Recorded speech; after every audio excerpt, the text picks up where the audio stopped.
Hello students, welcome to our channel. இப்போ பார்த்தீங்கன்னா, half yearly உங்களுக்கு எக்ஸாம் நடக்க போகுது. ஸோ, அதுக்கான மாடல் கொஸ்டின் பேப்பர் 10th ஸ்டாண்டர்டுக்கான model question paper Tamil question நம்ம பார்க்க போறோம். இப்போ பார்த்தீங்கன்னா, இதே கொஸ்டின் சேம் உங்களுக்கு ஹால்ஃப் இயர்லி எக்ஸாமில கேட்கறதுக்கு 100% சான்சஸ் இருக்கு. இந்த கொஸ்டின பார்க்காம நீங்க போயிட்டீங்கன்னா, நீங்க தான் அதிக மார்க் ஸ்கோர் பண்ண முடியலன்னு வருத்தப்படுவீங்க. அதனால நீங்க இதுவரைக்கும் எதுவுமே படிக்கல அப்படின்னாலும், இந்த ஸ்க்ரீன்ல தெரியக்கூடிய எல்லா கொஸ்டினுமே படிங்க. இது எப்படி எப்படி இருக்குன்றது எல்லாத்தையுமே நான் உங்களுக்கு சொல்றேன். ஸோ, இது போல ரிலேட்டடா இருக்கக்கூடிய அனைத்து கொஸ்டின்ஸையும் நீங்க படிச்சுக்கோங்க. நல்ல மார்க் ஸ்கோர் பண்ணலாம். இது போல நிறைய அப்டேட்ஸை பார்க்கணும்னா நம்மளுடைய ஸ்கூல் நியூஸ் தமிழ் சேனலை சப்ஸ்கிரைப் பண்ணி சப்போர்ட் பண்ணுங்க. பக்கத்தில் இருக்கக்கூடிய பெல் பட்டனையும் கிளிக் பண்ணி வச்சுக்கோங்க. அப்பதான் உங்களுக்கு எல்லா அப்டேட்ஸும் உங்களுக்கு நோட்டிஃபிகேஷனோட வந்து சேரும். மறக்காம டிஸ்கிரிப்ஷனில் வாட்ஸ்அப் சேனல் லிங்க் இருக்கும்.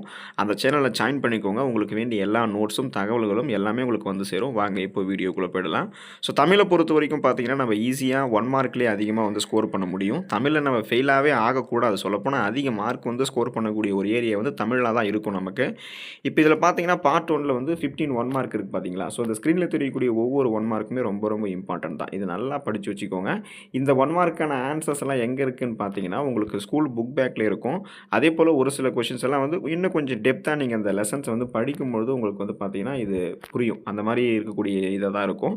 ஆனால் ரொம்ப ரொம்ப கஷ்டமான 1 மார்க்காக இது இருக்குமான்னு கேட்டிங்கன்னா எதுவுமே இது கஷ்டம் கிடையாது. ஈஸியாக நீங்கள் வந்து இதில் வந்து அப்ரோச் பண்ணலாம். ஸோ ரொம்ப ரொம்ப ஈஸியாக வந்து படிச்சுக்கோங்க. இப்போ ஃபார் எக்ஸாம்பிள் அந்த சுதந்திர இந்தியாவினுடைய மகத்தான சாதனையும் சவாலுமாக ஜெயகாந்தன் கருதுவது என்ன அப்படின்னா அந்த ஜெயகாந்தன் லெசன் இருக்கும். ஸோ அந்த ஜெயகாந்தன் லெசன்லாம் அவர் என்னென்ன விருது வாங்கினார், என்னென்ன நூல்கள் எழுதினார், எது எதுக்கு விருது தந்தாங்க, இதெல்லாமே இருக்கும் இல்லையா. ஸோ இதெல்லாம் வந்து நீங்கள் படிச்சுக்கணும். அப்புறம் தமிழினத்தை ஒன்றுபடுத்தக்கூடிய இலக்கியமாக மாஃபோசி கருதியது என்ன. ஸோ அது மாதிரி ரொம்ப ரொம்ப இலக்கியத்திலையும் கேட்பாங்க, இலக்கணத்திலையும் கேட்பாங்க, துணை பாடத்திலையும் கேட்பாங்க, உரைநடையிலேருந்து கேட்பாங்க, எல்லா விதமான கேள்விகளும் கேட்பாங்க, திருக்குறள்லேருந்தையும் கேட்பாங்க, அழகீட்டு வாய்ப்பாடு பிரித்து காட்ட சொல்லியும் கேட்பாங்க. ஸோ எப்படி கேட்டாலுமே நீங்கள் அதை எழுதணும். இப்போ மெய்கீர்த்தி என்பது என்னென்னு பார்த்தீங்கன்னா புலவர்களால் எழுதப்பட்டு கல்தச்சர்களால் கல்லால் பொறிக்கப்பட்டது தான் மெய்கீர்த்தி. ஸோ இதுக்கெல்லாம் ஆன்சர் வந்து நம்ம படிக்கும்போது ஈஸியாக வந்து இது பண்ணிடலாம். அண்ட் நம்ம தமிழுக்கு வந்து பார்த்தோம்னா பாடலை படித்து வினாக்கள் பண்ணுறது, பத்தியை கொடுத்து வினா கேட்குறது ரொம்ப ரொம்ப ஈஸியாக இருக்கும். இந்த பாட்டுன்னா இது வந்து பாரதியார் எழுதின பாட்டு. இப்போ வந்து பார்த்தீங்கன்னா இந்த சக்தி குறைந்து போய் அதனை அவித்து விடாதே, மெல்ல பேய் போல வீசி அதனை மடித்து விடாதே இந்த பாட்டு. இப்போ லயத்துடன் அப்படின்னா சீராக பாடல் அமைந்தப்பட்டிருக்கக்கூடிய இயல்பு சொற்களை எடுத்து எழுதலாம். இந்த கவிதை இது வந்து பாரதியாரோட கவிதை. இது வந்து காற்றே வா அப்படின்ற மாதிரி ஒரு பாட்டு ஒன்று எழுதியிருப்பார்.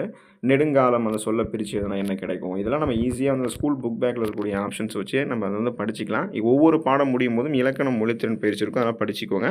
அதுக்கடுத்து பார்ட் 2 வந்தீங்கன்னா 4 மார்க் எழுதணும். ஏதாவது ஒரு வினா வந்து கட்டாய வினா, அதாவது மனப்பாட பாட்டாக இருக்கும் அது ஆக்சுவலாக. இப்போ 21 வந்து திருக்குறள் தரும் என முடியும் குறள் எது சொல்கிறாங்களே அது எழுதிட்டு மீதி இருக்கிறதுல வந்து ஆப்ஷன்ஸ் விட்டு நீங்கள் எழுதிக்கிறது உங்களுக்கு ரொம்ப ரொம்ப நல்லது.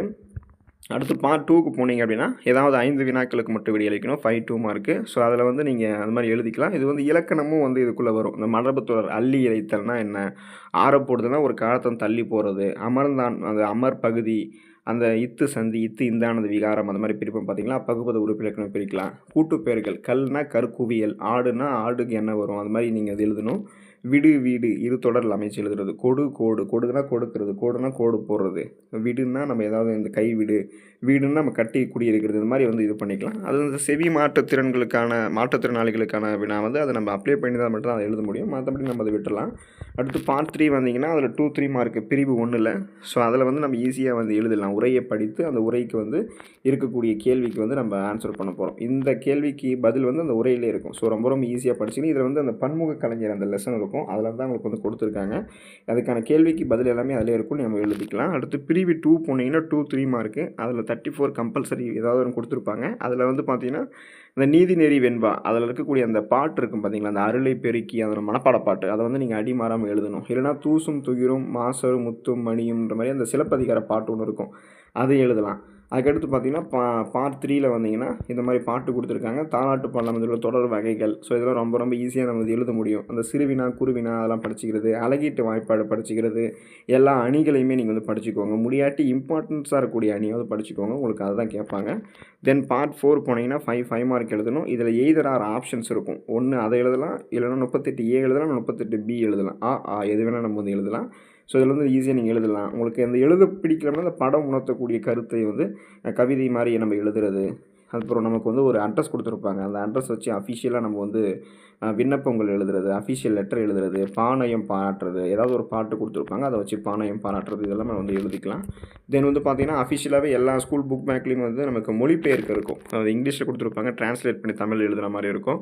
அதையுமே வந்து ஸ்கூல் புக் பேக்கில் இருக்கிறதெல்லாம் படிச்சுக்கோங்க. அதுதான் ரொம்ப ரொம்ப இம்பார்ட்டண்ட்டாக இருக்கும். அதுக்கடுத்து அந்த வினாக்களுக்கு விடை தருக. ஸோ இதெல்லாமே நீங்கள் ஈஸியாக அந்த இதிலே புக்லேயே அந்த ஆன்சர் வந்து பார்த்தீங்கன்னா, இந்த பேராகிராஃப்லேயே இருக்கும். அதை வந்து நீங்கள் எழுதிக்கலாம். தென் பார்ட் 5 பார்த்தீங்கன்னா 8 மார்க். இது வந்து நம்ம ஒரு எஸ்ஏ லெவலுக்கு வந்து எழுதுகிற மாதிரி இருக்கும். சின்ன சின்னதாக சப்டைட்டில் கொடுத்து கொஞ்சம் கொஞ்சமாக எழுதிக்கலாம். இது வந்து வீரமாமுனிவருடைய அந்த லெசன் அந்த அந்த தேம்பாவணி பாட்டு வந்து கேட்டிருக்காங்க. அதில் வந்து கருணையின் தாய்மறைவுக்கு வீரமாமுனிவர் வந்து பூக்கள் போன்ற உவமைகளை வந்து உருவக மலர்களாக நிகழ்த்தி அந்த கவிதாஞ்சலியை வந்து விவரிக்கணும். ஸோ இதெல்லாம் நீங்கள் வந்து எழுதலாம், ஈஸியாக எழுதலாம். துணைப்படை, முறைநடை, இலக்கணம், இலக்கியம் எதுவான கேட்டாலுமே நீங்கள் வந்து அதில் வந்து பார்த்தீங்கன்னா அந்த நாடகத்தையோ எது கேட்குறாங்களோ அதை எழுதிக்குங்க. ஸோ இதில் இருக்கக்கூடிய இந்த ஸ்க்ரீனில் தெரியக்கூடிய கொஷின்லாம் படிச்சுக்கோங்க. இது ரிலேட்டடாக இருக்கக்கூடிய கொஷினையும் படிச்சுக்கோங்க. அப்போ தான் நல்ல மார்க் ஸ்கோர் பண்ண முடியும். Thank you students.